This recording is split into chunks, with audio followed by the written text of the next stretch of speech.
Howdy y'all and welcome back. Sons of Liberty Gunworks L2S trigger. So took this to a training last weekend, got to run the piss out of it, and then today took it over, just put in a new barrel, had to re-zero an optic, so I did some slow fire with it. You saw both of those in the intro.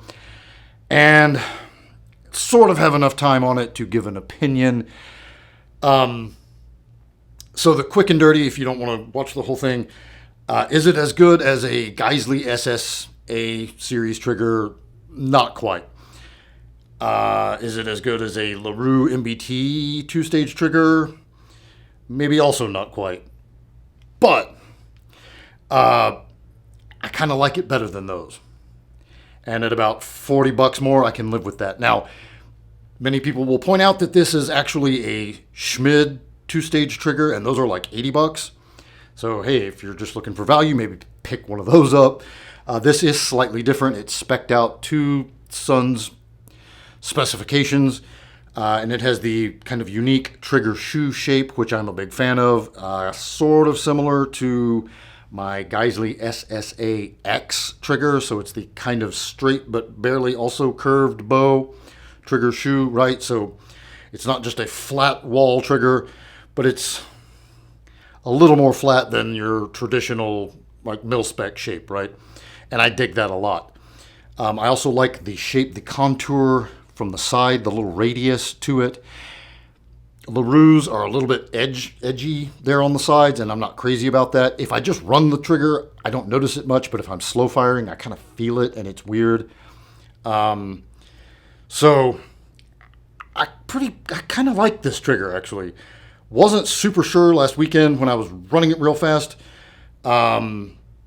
It was also brand spanking new. Maybe it's broken in a little. I don't know. But today, doing the slow fire, I dug it a lot. Let's take it over to the table and get a closer look. And here's the take up.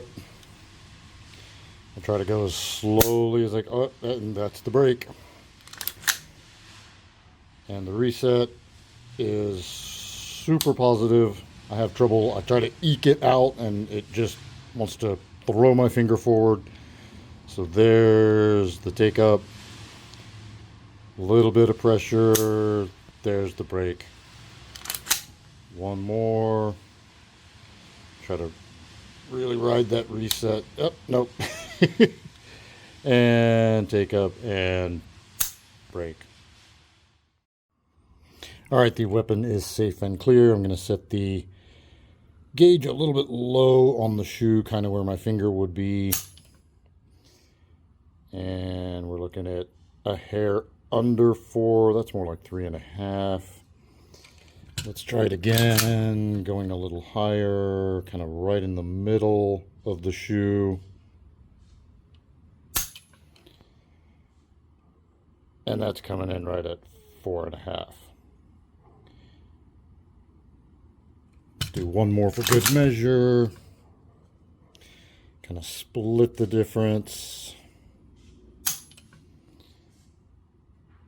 And just a hair under 4. So about 4 pounds.